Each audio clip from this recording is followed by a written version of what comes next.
Welcome back to more of the Game of Line with SammoBam Let's Play of Pokemon Blue Kaizo. Sorry, I just took a drink of water right before I started this episode, so... Wonderful. Wonderful noises that I'm making with my entire body. Isn't that just... I don't know what I was going to say there, but... It just, you know... The human body is an odd thing. I don't know what else to say about that. It's just like, man, it's weird to be a human person in this day and age. Okay. Again, I hate to use potions and things, but I just don't want to go back to heal after one fight. Okay.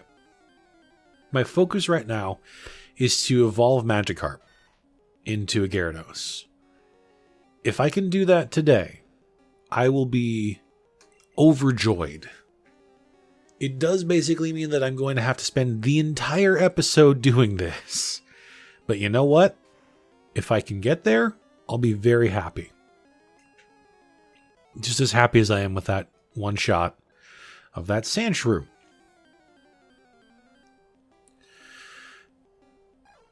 Right, I was saying I was going to start running away from Farfetch.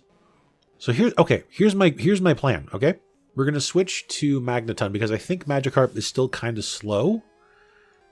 That's fine. I'm just going to run away because certain things I think are not worth fighting. Vulpix, for example, very much not worth fighting. Voltorb, very worth fighting because I think this gives the most experience points out of anything here, and I have something that can tank an explosion or a self-destruct with no real problem. Like so. Yeah, not bad. I think Voltorb gives the most XP. 182, I think, is the most you can get from anything. And I know, I shouldn't be using potions, but should not be burning potions here, but I want to try and keep... Okay, you know what? I want to check something. Magikarp is 31 speed. Okay, for some reason I was thinking maybe Magikarp might be, decently fast compared with the rest of my Pokemon. It's not. Although... It is also not quite half the level of my Magneton, so yeah, of course Magneton's going to be significantly faster. So, it's fine. I'm sure it's faster than Rhyhorn, but that really isn't saying much. That was not the move I was hoping it was going to use. That was more like it. Thank you, Magnemite. Okay. I think Magnemite doesn't give you a lot of XP, right? We've only fought a couple of them. That's still a reasonable amount of XP. It's not Vulpix levels of terrible experience points.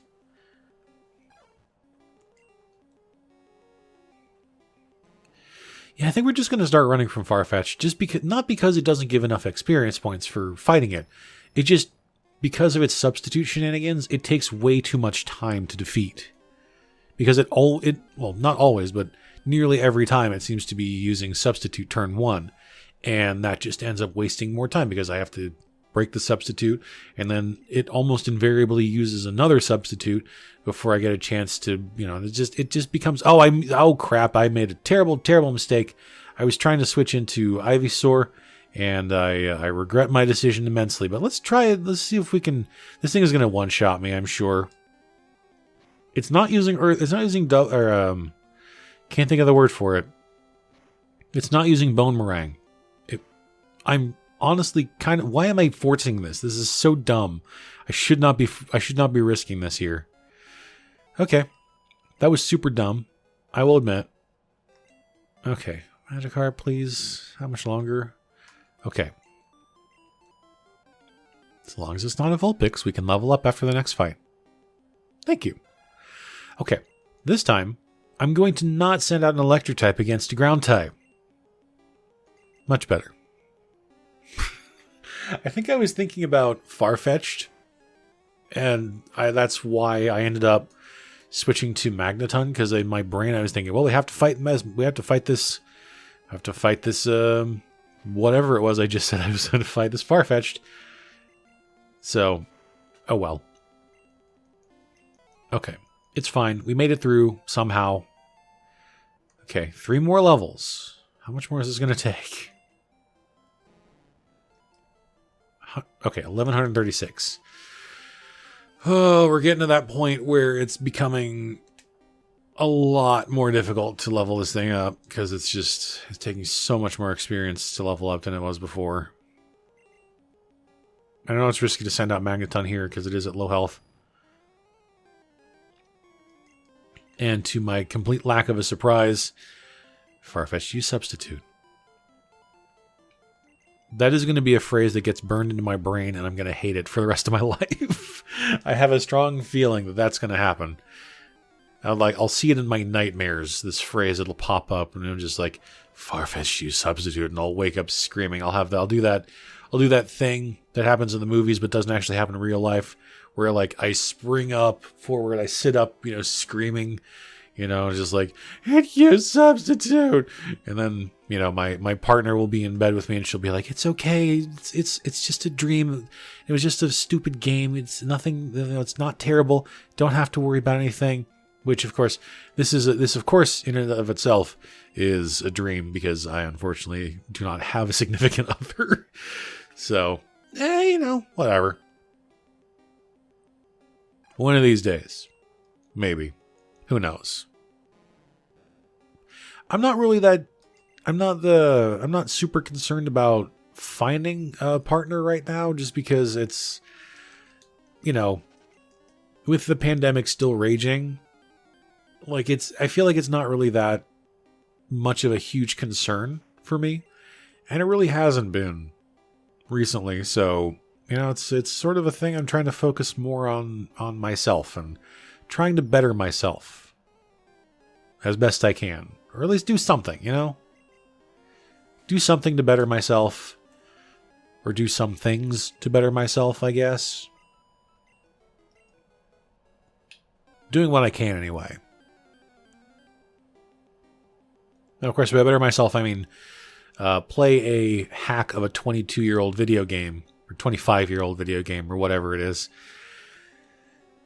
for random folks on the interwebs. Well, this is a surprise. Farfetch'd didn't use substitute, so I'll get it for the XP. Might as well, right? I'll stick around for a few more fights, but I do want to go back and heal. Especially if they keep running into these. Now, if he uses Slash again and crits, Magneton's going down. I'm tempted. I'll give it one try. Okay. I'll give it another try. Now we're running. I had to hope. I got to give it a try. But one sand attack in this game means your accuracy is down to 30. Even though that's not how it's supposed to work. That's what happens. Okay, well, Magneton's getting knocked out. Oh, never mind. Unpleasantly close to getting knocked out. All right, where are you at now?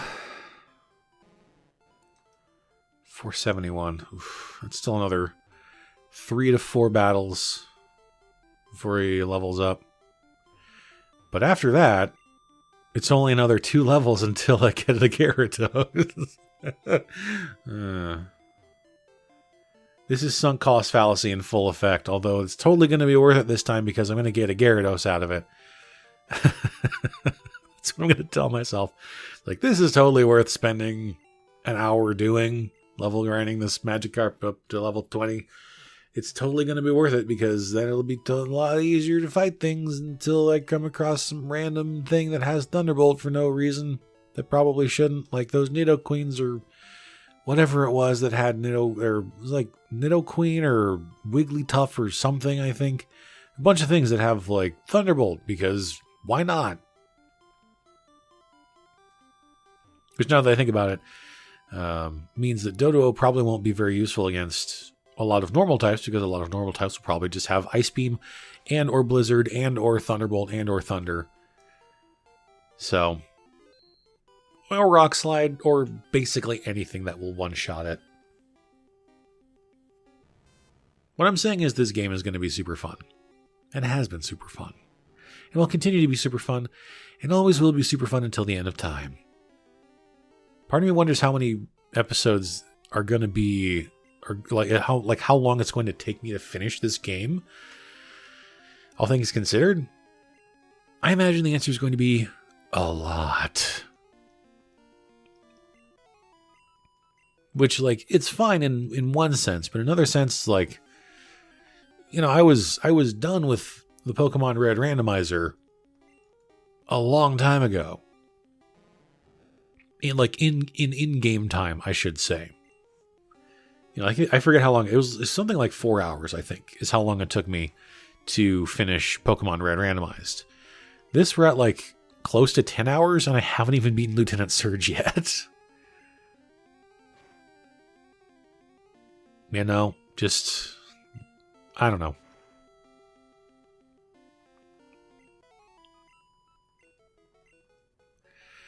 It's okay. We'll continue for now. Although don't be surprised if I do take a break from this game at some point to move on to other stuff for a while. That's kind of the thing about this channel, is that the games are kind of constantly in flux because, okay. Well then. The games are kind of constantly in flux because I'm not the kind of person who likes to play like one game over and over again, or constantly, or playing like the same game consistently. Like I have to have some sort of variety in my games, because otherwise, like, I get bored. You know, I need some variety, as in terms of, like, you know, I don't like the people who play like, it baffles me how some people are like, I play Fortnite. Okay, what else do you play? What do you mean, what else do I play? I only play Fortnite. It's like, how? Like, people who have thousands of hours in certain games, I don't know. It's never appealed to me to play like one game and one game only. Or like, I play FIFA, or I play Madden, or I play Minecraft. And what else? Like, why would I play any other games? Those are the games, that's the game I like. But I don't know. Just to me, variety is the spice of my gaming life. So I'm not particularly interested in playing like one game and one game only. So, you know, there are going to be times when I sort of switch between series, as you've seen before. And I'm just going to probably continue doing that because that's kind of what I want to do. You know, if I want to play Pokemon for a while, then I'll play Pokemon for a while. If I want to play FTL, I'll play FTL. If I want to play Dicey Dungeons, I'll play Dicey Dungeons. If I want to play more Legend of Keepers, I'll do that. If I want to pick up a new game, I'll do that. You know, it's just, that's the kind of nice, that's the nice thing. It's the blessing and the curse of playing like a variety of games, is that it's great to be able to play whatever games you want to play. But the issue sort of is that people who might be watching might not necessarily know what you're going to do at any given time. So you might not have as many people who might be interested in watching other games. Like, you know, someone who might want to see me play Darkest Dungeon doesn't necessarily want to see me play Cook Serve Delicious. Or someone who watched me play Pokemon doesn't necessarily want to watch me play Legend of Keepers, or anything like that. And that's fine. I get it. I'm not like saying I expect people to watch everything. Although, admittedly, I would like to think that the reason people tune in is not necessarily for the games that I play, but for my sparkling commentary and my fantastic wit. That's a joke. Don't worry, I'm kidding. But still, the whole, I guess, sort of, okay, what am I doing here? Who's fastest here? Is Doduo fastest? Maybe. I'm just going to send Doduo out here so we can run away. Because I don't want to fight this Vulpix. Anyway, the whole point behind what I'm mentioning here is that, I guess, well, I don't know. Like I said, that was sort of like the blessing and the curse of doing like a variety channel, not just doing one video game, like having a channel that's completely focused on Minecraft, or a channel that's completely focused on Fortnite or whatever, you know? It's great because for me, I get the variety that I want out of video games, but the problem is that there's no guarantee that people are going to watch any of it unless you enjoy me, the personality, which I would hope you would, but I don't know. At least mildly enjoying my stupidity. So who knows? That was kind of the same problem, not problem, but I was running into the same sort of thing when I used to broadcast on Twitch. And maybe at some point I will return to that, but probably not for the foreseeable future because Twitch is really kind of screwing itself over right now. So it just kind of depends on, some people will tune in for certain. That's another thing that kind of boggles my mind is the fact that there are people out there, not necessarily people who will only play one game. That's one thing. It's another thing for someone to only watch other people play one game. Like, that weirds me out. Like, there are people out there who will only watch live streams, or who am I fighting? A Cubone? There are people who will only watch live streams or videos on YouTube or whatever of people playing Dark Souls. And they don't watch people play anything else. And they'll go between different Dark Souls channels. Or they'll only just watch people play Dark Souls. They won't bother to get any sort of idea about the person playing the game. They're only interested in watching the game being played. That's strange to me. I guess it's the same for me with watching channels as it is for me with playing games. With watching games versus playing games, is I enjoy watching a variety of games. I don't necessarily want to see I don't want to hop between 12 different people who are all playing Final Fantasy VI or whatever, I like to have some sort of a variety, and my Ivysaur got knocked out again. And I will admit that the reason I bring up, what do I even do here? Don't do well, I guess? This is going to go badly. The reason that I bring up Dark Souls specifically is because I do have I have a very... Oh, Red has Rock Slide. Duh! I don't think I can beat this fight. The reason I bring up Dark Souls is because I have a very unpleasant past with Dark Souls. I think I've talked about this on the channel before. Maybe, maybe not. I don't remember for sure. But I've had issues with those kinds of people, with the people who will watch just a Dark Souls channel. Because the thing about... and I'm trying not to generalize with everyone in the Dark Souls community, because I'm sure that there are people out there who will watch someone play Dark Souls for the first time and they will be like, yes, this person is playing Dark Souls for the first time. I enjoy this because it's cool watching this person learn how the game works and learn where to go and do all this sort of thing. But in my experience, there have been more people in that community who go to these channels to watch these channels and then also tell people where to go when they're playing the game, because according to that person who is watching the channel, the person who is playing the game has to play the game the way this person played the game. Otherwise, you're not playing the game right or whatever. And that bothers me, because especially if it's a first playthrough, let people fail. You don't have, people don't have to always, okay. What I always think about when I see someone with, when I had people, the last time I played Dark Souls, which was many, many years ago, I had amazing viewership numbers. I had, 50, 60, 75 people in my channel at any given moment, which for my channel was a massive amount of people. But so many people were just yelling at me, go here, do this, grab this weapon, use this thing to fight this enemy. And it's did you know how to do this when you first played the game? I highly doubt it. Like, did you play through the game blind, or did you actually like, did you have a walkthrough all the whole time you were playing it?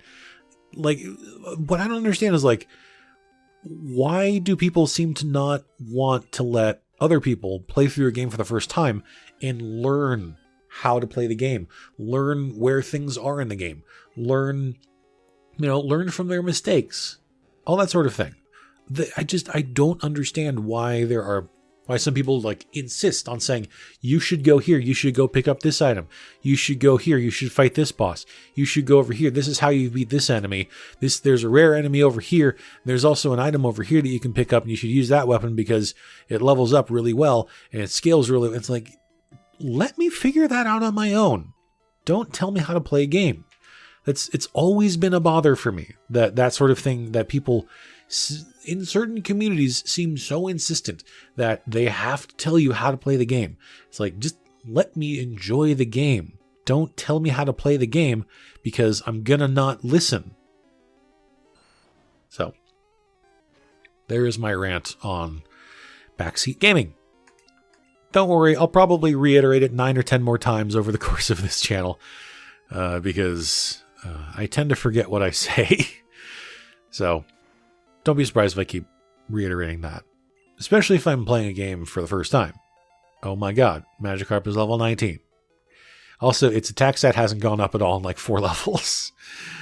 It's a good speed though. Okay, 1425. We're going to be here for a while. This is probably going to be like 10 battles before we evolve it, but that's okay. We're going to get there. We're going to make it. We're going to have a Gyarados today. I'm looking forward to it. And then, of course, when we get Gyarados, probably the first thing I'm going to do is go into Diglett's Cave and beat up a bunch of Diglets. Because I'm going to have to level up Gyarados a lot in order to get it even close to the same level as everything else in my team. I'd like to get it at least to level 25, hopefully maybe closer to level 27 or 28, just to be kind of in line with trainers in this area. So that's the hope anyway. I don't know what to expect, quite frankly, but that's the hope. Now, of course, Sandshrew is going to use Slash 18 times in a row on me and knock me out. Oh, it didn't crit. I'm in shock. Really hoping that was going to knock it out. Okay. I'm splitting the experience points even more, but I don't want to deal with Dig. Okay, let's do that. Get rid of the Sandshrew. Oh, hey, look, it's the exact same amount of experience points I would have gotten if I had fought a Vulpix. Okay, I was expecting a Vulpix to show up right there. Thankfully, it did not. Okay, this is actually pretty bad. I should have healed Ivysaur here. Okay, can I heal in battle? I think I've used potions before, right? Okay, I can use potions. I just can't use revives. Good to know. That wouldn't have knocked out, but that would have brought it awfully close. Okay, good. Crit probably mattered there. Alright. We're going to get there. I actually would rather not fight ground types right now because, I mean, as much as I'd like to level up Ivysaur, it's just, I feel like it's just going to struggle for now. Because it is only like a level or two higher than most of the Pokemon in this grass patch.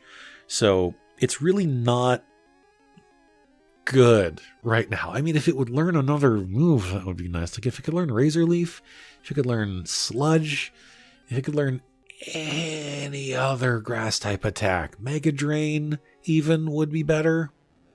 But just the fact that its moveset is so limited and so weak compared with everything else, like even Charmeleon got Fire Punch, which is like 70 or 75 power, I think. The strongest move Ivysaur has is Vine Whip, which it's had since the beginning of the game. And that's just pretty terrible. Can I hit this thing? Thank you. Jeez. Okay, where are we at? Okay, 645. That's not bad. That's like probably 5 more battles. 4 if I'm lucky. Actually, no, I don't think it can be 4. It might be 4 if I get some higher level things, like if I fight a bunch of Doduos and or Voltorbs. Then it's not so bad. Oh, I forgot Magneton is at very low HP. Oops. I mean, I could be using potions, but I really don't want to. Okay, I'm actually going to go back and heal this time, which I know it seems kind of silly that like I only have to fight like 3 more battles to evolve Magikarp, but I need to start saving my items because I don't want to have to buy a bunch more because resources are limited. Even though I do have a decent amount of money right now, I would really rather not have to go back and buy more stuff, more potions, more paralyze heals, more antidotes, more what have you. Actually, I just realized that that grassy area that I've been level grinding in for the last couple episodes has actually been one of the best spots to level grind, specifically because there's nothing that causes poison. And the only things that can cause paralysis, as far as I know, are Magnemites. And I have Rhyhorn to deal with that because I don't get, he's immune to Thunderwave. So this has actually been probably one of the least frustrating grinding areas in the game that I've experienced so far. And I kind of like that. Okay, I think it's only about 3 more battles, unless I run into Vulpixes again. So it's actually been relatively smooth. It's been a long process, but it's also been a relatively smooth process because I haven't had to go back every 5 minutes to go heal all of my Pokemon because of Toxic. And again, there's the immunity to paralysis, so works for me. Now, if only that Magnemite had used Thunderbolt on me instead of Sonic Boom, I think it's going to be 3 more battles. It might be 4. Actually, it might be 4 now. Or now it'll be 3, I think. Don't know what I'm talking about anymore. I've completely lost my mind from level grinding for the last hour and change. Okay, we're gonna leave. I'm sorry. I don't want to deal with again. I just don't want to deal with substitute shenanigans today. I'm done with it. I really should have brought like a secondary water type or something. But it's fine. We'll just hope that maybe Ivysaur can do something. Of course, it uses Dig. And I can't do anything about it. That's going to do a bunch of damage, actually. Not as much as I thought, actually. Not terrible. It's okay. It's less okay. Can I knock this thing out? Okay, good. Alright. Is it going to be 1 or 2 more battles? Okay. There's a chance it could be 2 battles if I get something that gives a small amount of XP. That's not one of the things that gives small XP. I can't. I'm done talking, apparently. My mouth has decided that I can no longer speak. So that's a game that I was thinking about buying, and I haven't yet, and I probably never will, but I might actually, just because I might want to try it out on the channel, is Speaking Simulator. Because, as you should know, speaking in real life is actually quite difficult to do. Okay, Magnemite. Oh, no, it doesn't evolve. At level 20. Oh, I've wasted my time. Oh.